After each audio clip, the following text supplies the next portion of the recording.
মানে একজন যাচ্ছে আর একজন বলছে তুমি যাবে সমস্যা নেই, গল্প করতে থাকবো, সমস্যা নেই। বাড়ি যাবে নাকি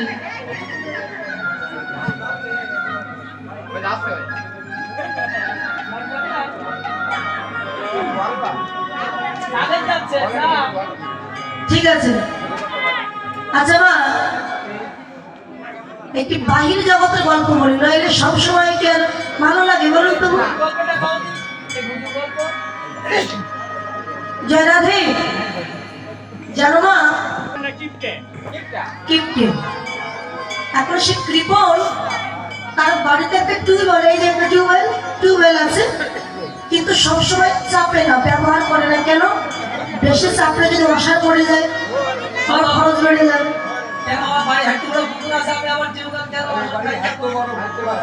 এখন বাবা যেটুকু জল খাওয়ার প্রয়োজন সেইটুকু ছাড়া আর কলে হাত দেয় না। মানে কাপড় ধোয়া বলো, বাসন ধোয়া বলো, স্নান করা বলো, সব পুকুরে যায়। এখন ওই কৃপণে একটা গামছা হারিয়ে গেছে, সেই গামছা আবার 10 জায়গায় ছিদ্র আছে। এখন কৃপণের মনটা খুব খারাপ, কেন আমার গামছাটা হারিয়ে গেছে। কৃপণ চিন্তা করছে একটা গামছার দাম 100-120 টাকা দাম, এখন আমার গামছাটা হারিয়ে গেছে, 120 টাকা আমার খরচ বেড়ে গেছে, টাকা আমি কোথায় পাবো? এখন মাস প্রতি চুল দাড়ি কাটতে আমার 20 টাকা করে খরচ আছে। আমি যদি 6 মাস চুল দাড়ি না কাটি তাহলে কত জমা হবে মা? 120 টাকা। চুল দাড়ি কাটবো না, 120 টাকা জমা হবে, আমার গামছার দাম উঠে যাবে। 6 মাস যখন চুল দাড়ি মানুষ না কাটে, চুল দাড়ি বড় হয়। এই পর্যন্ত এই দেখেছেন তো, 6 মাস চুল দাড়ি না কেটে এই পর্যন্ত লম্বা হয়ে গেছে।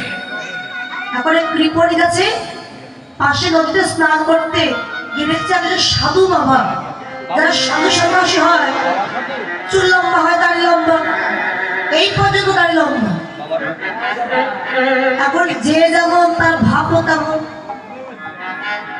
সাধুকে দেখে কৃপণ চিন্তা করছে সর্বনাশ, আমি 6 মাস চুল দাড়ি কাটি না, তাই এই পর্যন্ত লম্বা হয়েছে, আর আমার থেকে ওই মানুষটা এত চুল দাড়ি লম্বা, মানে আমার থেকে বড় জিনিস কি কিছু হারিয়ে গেছে তার? ও বাবাজি, সাধু বলতে কি হয়েছে বাবা? বলছি আমি 6 মাস চুল দাড়ি কাটতে এই পর্যন্ত লম্বা হয়েছে, তোমার এত লম্বা হলো, তোমার কি কম্বল হারিয়ে গেছে নাকি?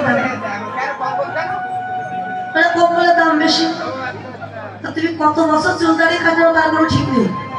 এখন কথা বলেছে, সে তো কিছু বুঝতেই পারিনি, ঘরে চলে এসেছে। কৃপণের বউটা বলছে, দেখো জীবনে তো কখনো সাধুসঙ্গ করলে না, তা বলা তো যায় না কখন আকাশে চলে যেতে হয়। যাও অন্তত জীবনে একবার গঙ্গা স্নান করে পাপ থেকে মুক্তি হয়ে এসো, যাও। তার বাড়ি থেকে গঙ্গায় যেতে গাড়িতে যাতায়াত খরচ 50 টাকা, মানে যেতে 25 টাকা, আসতে 25 টাকা। চিন্তা করছে 50 টাকা খরচ করে আমি গঙ্গায় যাবো স্নান করতে, দরকার নেই। এখন আমি যদি নাও যাই, বউটা খুব বকাবকি করবে। কি করি? ঠিক আছে আমি যাবো গো, তবে আমি গাড়িতে উঠে যাবো না, আমি হেঁটে যাব। তবে হেঁটে যাবো, একা যাবো না, বাড়িতে আমার একটা ছাগল আছে, ওই ছাগলকে ঘাস খাওয়াতে খাওয়াতে নিয়ে যাব। আবার ঘাস খাওয়াতে খাওয়াতে ওর পেট ভরে যাবে, আবারও কাজ হয়ে যাবে। এখন ছাগলটা দড়ি হাতে নিয়ে গেছে গঙ্গা স্নান করতে। চিন্তা করছে আমি তো কখনো গঙ্গা স্নান করিনি, কোন নিয়ম কানুন আছে কিনা দেখি। দেখছে ওখানে ভক্তরা স্নান করছে গঙ্গায়। স্নান করে ওঠার পরে ওখানে পান্ডা যারা বসে আছে, পান্ডারা দক্ষিণা স্বরূপ 501 টাকা করে দক্ষিণা নিচ্ছে। সবার কাছ থেকে 501 টাকা করে দক্ষিণা নিচ্ছে। এখন কৃপণ চিন্তা করছে আমি 50 টাকা খরচের ভয়ে আমি গাড়িতে উঠে আসিনি, হেঁটে এসেছি। আমি 500 টাকা খরচ করে আমি কিনা গঙ্গা স্নান করবো না, গঙ্গা স্নান করবো না। এখন বাড়ি গেলে যদি বউটা জিজ্ঞাসা করে তাকে তো মিথ্যে কথা বলতে পারবো না, কি করি? তা দেখি তো আশেপাশে কোনো ঘাট ফাঁকা আছে কিনা।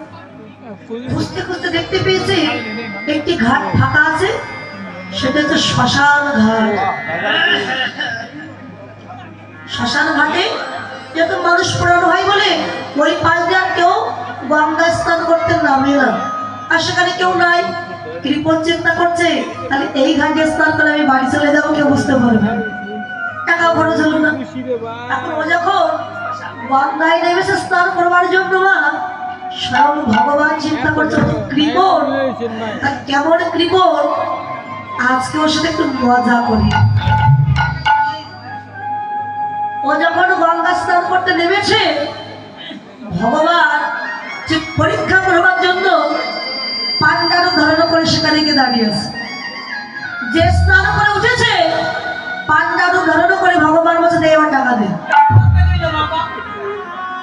এই 1000 2 টাকা দান করবি তুই।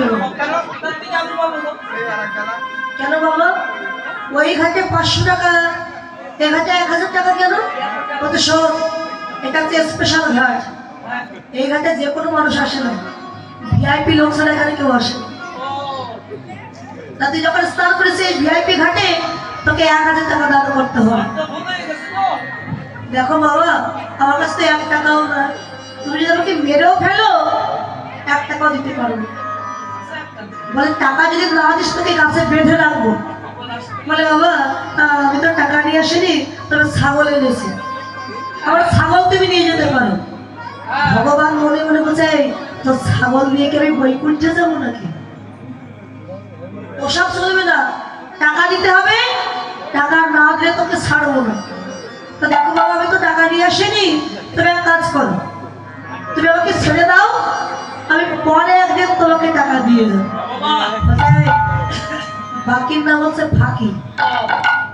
তুই যদি না আসিস তাতে এক কাজ কর, তোর নাম ঠিকানা আমায় দিয়ে যা, বাড়ি কোথায় বলে যা, আমি 1 সপ্তাহ পরে। এত কুয়াশা আসছে, আচ্ছা কতটা ফেলে দেওয়া যায় না? কুয়াশা আস্তে আস্তে ভিতরে চলে আসবে। ওই কুয়াশা ভিতরে ওই পদটা ফেলে দিলে ভালো হতো। কার্তিকপুর দক্ষিণ বাড়ি। এভাবে গাইবো? হ্যাঁ এটাই বাবা, ঠিক আছে না? হরি বল। আমার কি এটা কথাই 1 সপ্তাহ পরে আমি এসে টাকা নিয়ে যাবো তোর বাড়ি থেকে। আচ্ছা ঠিক আছে। তারপরে কৃপণ বাড়ি এসেছে, চিন্তা করছে 1 সপ্তাহ পরে মনে আসবে না, পান্ডা আসবে না, কিন্তু ভগবান চিন্তা করছে আজকে তো পরীক্ষা করতে হবে ওকে। ভগবান যখন পান্ডার ধারণ করে আসছে তার বাড়িতে, কৃপণ দেখতে পেয়েছে। দেখতে পেয়ে বউকে ডেকে বলছে বউ, বউ এই আমাকে বলছে বল, স্বামীকে বলছে বল, বলুন তো মানে বর্তমান অবস্থা তাই আমি তুলে ধরিস। বলেন বলেন আপনি বলেন।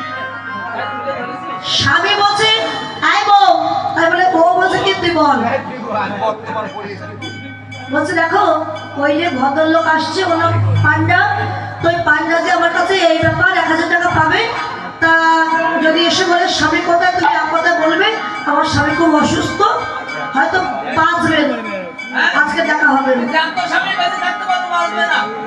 আরে যা বলছে তাই করো। আচ্ছা এখন ও ঘরে গিয়ে লুকিয়ে আছে, এখন পান্ডা এসে বলছে হ্যাঁ রে মা, এটা কি অমুকের বাড়ি?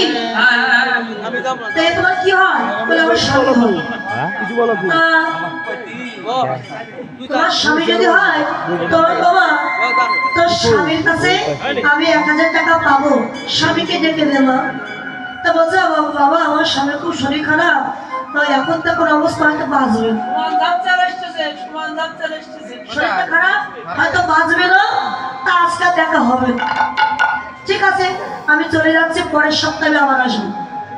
পরের সপ্তাহে আবার এসেছে, কৃপণ দেখছে এই বারবার এই সপ্তাহে সপ্তাহে এসে তাগিদা দেওয়া আমার ভালো লাগছে না। তা আজকে এমন একটা কাজ করবো জীবনে যেন আমার বাড়িতে না আসে। বউটাকে বোঝাই বউ, আজকে যদি পান্ডা এসে জিজ্ঞাসা করে স্বামী কই, তুই এক কথায় বলবে নেই, এই যে নেই। ও আচ্ছা অভিনয় করতে হবে। ওই বলবে স্বামী মারা গেছে, আর কোনো রকমে স্বামীর সঙ্গে দেখা হবে না, মারা গেছে। বলছে তুমি জ্যান্ত স্বামী বেঁচে আছো কি করে বলবো? এই, চুপ। আমি যা বলছি তাই কর। এখন এগিয়ে ঘরে গিয়ে শুয়ে আছে, একটা কাটা গায়ে পাটা এসেছে। মা, ও মা, তো স্বামী কই? স্বামী কি তার উপরে একটাকে উপরে হচ্ছে তার বউ। বউটা ছুটে গিয়ে একেবারে আছাড় খেয়ে পড়েছে। আর বলো না বাবা, আমার স্বামী আর নেই, আর নেই। নেই মানে বুঝতে পারছো? এই যে শীতের সিঁদুর মুছে গেছে, আমার স্বামী আর নেই, আমার স্বামী মারা গেছে। ভগবান মনে মনে বলছে দেখো কি সুন্দর মিথ্যা কথা বলছে। তা শোন, মনে মনে বলছে তোরা আমার সাথে কি কখনো পারিস? ঠিক আছে, তোরা আর কত উপরে, তার এক কাটি উপরে আমি। তা পান্ডা বছর আরে বাকি কাঁদিস না, কি আর করবি? মারা গেলে বিধির বিধান, পৃথিবীতে আসলে সবাইকে যেতে হবে, কাঁদিস না। এখন ভগবান চিন্তা করছে কি করি। আয় মা, কান্নাকাটি করিস না, তোর তো আর জগতে কেউ নেই, কেউ নেই। আমি চিন্তা করছি আমি যখন এসেই পড়েছি তোর স্বামীকে একবার পুড়িয়ে তারপরে আমি বাড়ি যাবো। বউটার চোখগুলো বড় বড় হয়ে গেছে। বলছে বাবা একটু দাঁড়াও, আমি ঘর থেকে আসি। মানে স্বামীর কাছে জিজ্ঞাসা করতে যাবে। স্বামীর কাছে কি বলছে? হ্যাঁ এই ব্যাপার, তোমাকে পুড়িয়ে বাড়ি যাবে, কি বলবো? তুই শুধু অভিনয় কর, পরে যা করা আমি করে দেব। এখন আবার এসে কান্নাকাটি করছে। আর ভগবান গ্রামের কয়েকজন লোকজন ডেকে বাঁশ কেটে খাটিয়া বানিয়ে তাকে যখন খাটিয়ার উপরে তুলেছে, হরিবল হরিবল, খাটিয়ার উপর তুলে একটা দড়ি দিয়ে বাঁধছে, লাশ বাঁধছে। পেটের কাছে দড়ি দি শক্ত করে, মানে পেটে যখন ব্যথা লাগবে তখন উঠে বসবে। যতই বাদে ও তো কিছুই বলে না, চুপ করে পড়ে আছে। তা বেঁধে শ্মশান ঘাটে নিয়ে গেছে, চিতা সাজিয়েছে, চিতার উপর তুলেও দিয়েছে। গ্রামের লোক যখন মুখে আগুন দিতে যাবে, ভগবান দেখছে আমার তো সময় নেই, ওকে তো পুড়িয়ে শেষ করে দেবে। কি করি? আমি তো জানি ও বেঁচে আছে। তা ভগবান বলছে এই যে ভক্তগণ, এক কাজ করো, তোমরা তো দূরে গিয়ে দাঁড়াও, আমি শেষবারের মতো কানে একটু কৃষ্ণ নাম দিয়ে দিই। ভক্তরা দূরে দাঁড়িয়ে আছে, আর পান্ডাদেবী ভগবান তার কানের কাছে কি বলছে? তোর কি ব্যাপার রে, শুয়ে আছিস কেন? তোর কি ব্যাপার? কৃপণ তখন এক চোখ মেলে বলছে তুমি আমার 1000 টাকা ছেড়ে দাও, আমি এক্ষুনি উঠে বসছি। ভগবান বলছে আমার টাকার দরকার নেই বাবু, তুই বাড়ি যা, তুই বাড়ি যা। কৃপণ ভগবান বলছে মরতে রাজি, কিন্তু 1000 টাকা দিতে রাজি। হরিবল,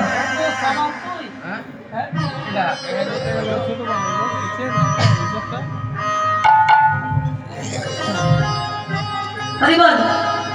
এবার কি ঘুম ভেঙেছে না? হ্যাঁ ভেঙে গেছে। হরিবল।